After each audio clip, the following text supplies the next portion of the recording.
Video मिळवण्याकरिता subscribe करा आणि बेल आयकॉनला प्रेस करा.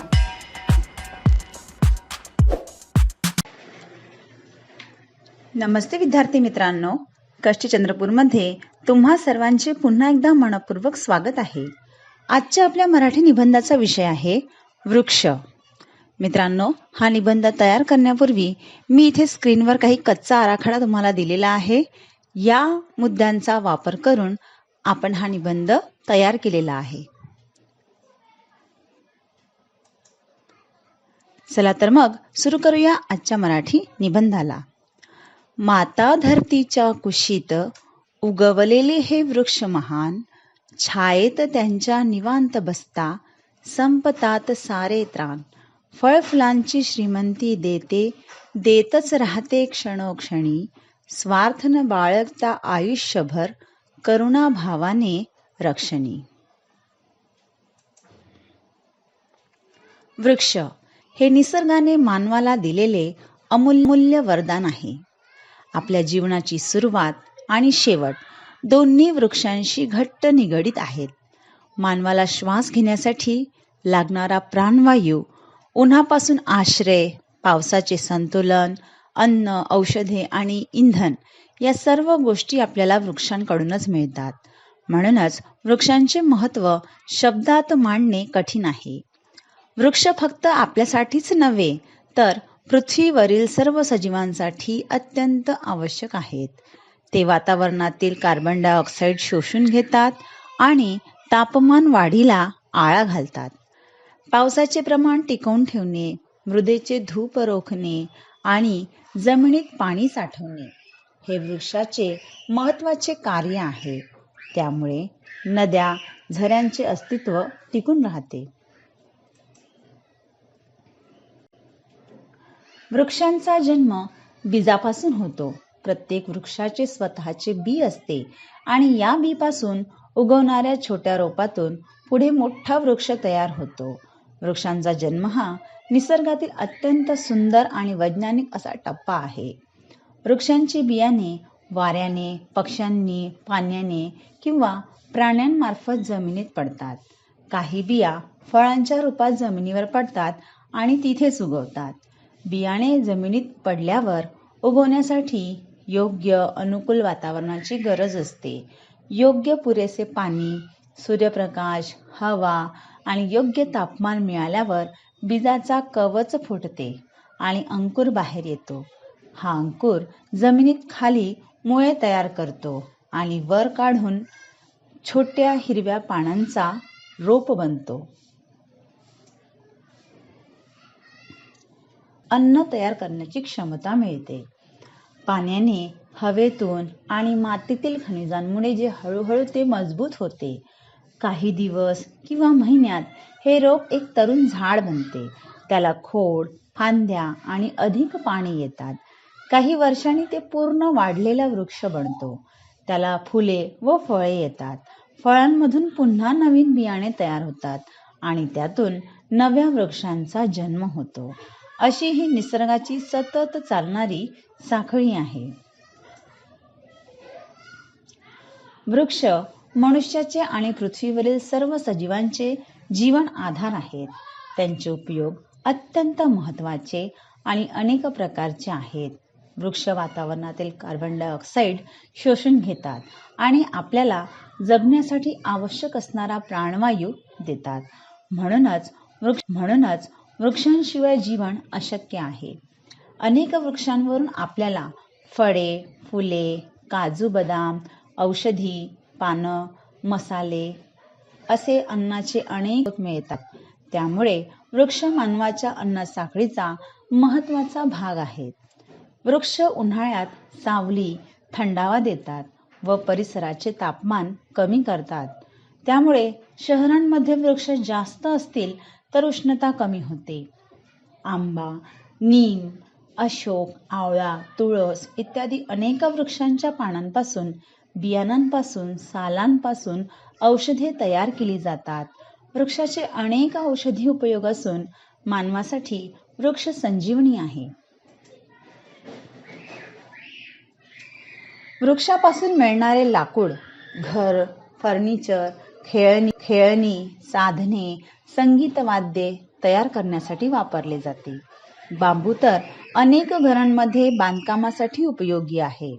मृदधूक थांबवतात, पावसाचे पाणी जमिनीत साठवतात, जलस्रोत टिकवून ठेवतात, हवामान संतुलित करतात, वृक्ष पर्यावरण संरक्षण करतात.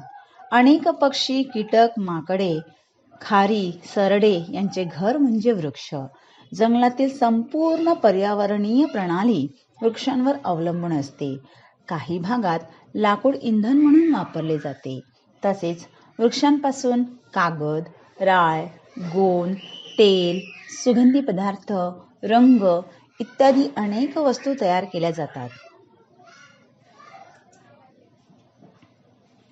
मी एक साधा वृक्ष आहे. जमिनीवर हात पसरलेला माझ्या सावलीत माणसं थंडावा शोधतात. माझ्या फळांवर त्यांचे जीवन वाढते आणि माझ्या पानांतून त्यांना श्वास मिळतो. पण तरीही माझ्या मनात एक खंत आहे. मी कधी बोलू शकलो असतो तर मानवाला सांगितलं असतं, मी त्याचा शत्रू नाही, मी तर मानवाचा रक्षक आहे. उन्हापासून झाकणारा, वाऱ्यापासून थोपवणारा, पावसाचे थेंब साठवून ठेवणारा मीच आहे. तरीही लोक माझ्याच फांद्या तोडतात, माझ्या भावंडाची जंगलं उजाड करतात आणि मग दुष्काळ, पूर, उष्णता यांना माझ्यावरच दोष देतात. मला फक्त एवढंच सांगायचं आहे, माझ्यावर प्रेम करा, मला जपा. मी जगलो तर तुम्हीही जगाल. मी टिकेन तर पृथ्वीही टिकेल. माणसा, मी तुझ्यासाठी स्वतःच सर्व काही देतो. तू फक्त मला जगण्याची संधी दे.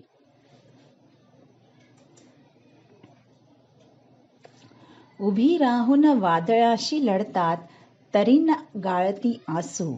मानवाने जपावे त्यांना, हीच निसर्गाची अपेक्षा कसून. जगण्याला जग देणारे, खरे जीवाचे आधार. वृक्ष असती तेथेच मिळते, आयुष्याला नवा आकार. वृक्ष माणसाशी बोलत नाहीत, पण त्यांच्या अस्तित्वातून आपण खूप मोठा संदेश शिकतो. वृक्ष शांतपणे उभे राहून आपल्याला जीवनाचे अनेक धडे देतात.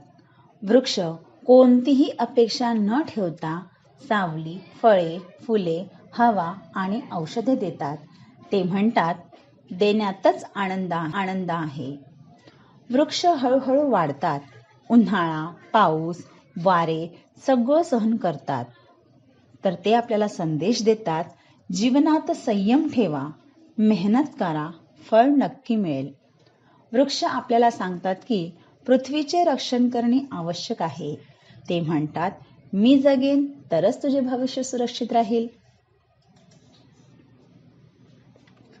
वृक्षांच्या फांद्या, पाने, मुळे सगळं एकमेकांना आधार देतं. त्यांचा संदेश, एकत्र राहा, एकमेकांना आधार द्या. वृक्ष शांत उभे राहून आजूबाजूला प्रसन्न वातावरण निर्माण करतात आणि ते म्हणतात, मन शांत ठेवा, जीवन सुंदर होईल. वृक्ष आपल्याला निसर्गाशी जोडून ठेवतात. त्यांच्याकडून आपल्याला संदेश मिळतो, निसर्गाचा आदर करा, तोच तुमचा खरा मित्र आहे. निस्वार्थ सेवा, संयम आणि सहनशीलता, पर्यावरण संरक्षण, एकता आणि आधार, शांती आणि स्थिरता, निसर्गाशी मैत्री असे अनमोल संदेश आपल्याला निसर्गाकडून मिळतात. आज मानवी स्वार्थामुळे जंगलतोड मोठ्या प्रमाणावर होत आहे. उद्योग, खाणी, रस्ते, इमारती यासाठी हजारो वृक्ष तोडले जात आहेत. यामुळे हवामान बदल, दुष्काळ, महापूर, तापमान वाढ यासारख्या समस्या वाढत आहेत. म्हणूनच वृक्ष लागवड करा, वृक्ष संवर्धन करा हा संदेश सर्वांकडून दिला जात आहे. आपण प्रत्येकाने किमान एक तरी वृक्ष लावून त्याची काळजी घेतली पाहिजे. शाळा, महाविद्यालय, ग्रामीण, शहरी भागात वृक्ष लागवड मोहिमा राबवून पर्यावरणाचे रक्षण करणे ही काळाची गरज आहे. लहान मुलांना लहानपणापासूनच वृक्षाचे महत्त्व समजावणे आवश्यक आहे. वृक्ष म्हणजे जीवन. ते जगले तरच आपण जगू शकतो. म्हणून निसर्गाचे रक्षण करणे ही आपली सामूहिक जबाबदारी आहे. वृक्ष वाचवा, पृथ्वी वाचवा. वृक्ष आपले शिक्षक आहेत. ते बोलत नाही, पण त्यांच्या कृतींमधून मानवाला सेवा, संयम, प्रेम, संरक्षण आणि शांतता यांचा महान संदेश देतात. चला, एक तरी रोपटं लावू, जपूया त्याचा श्वास. वृक्ष वाचवू आपण सारे, तरच जगेल पृथ्वी खास. पृथ्वी खास. हिरवाईने सजलेली धरती आपलीच ओळख ठरेल. वृक्ष वाचवा, पृथ्वी वाचवा, हेच भविष्य फुलवेल. धन्यवाद विद्यार्थी मित्रांनो. व्हिडिओ आवडल्यास लाईक, शेअर आणि सबस्क्राईब नक्की करा आणि तुमच्या प्रतिक्रिया माझ्यापर्यंत नक्की पोहोचवा.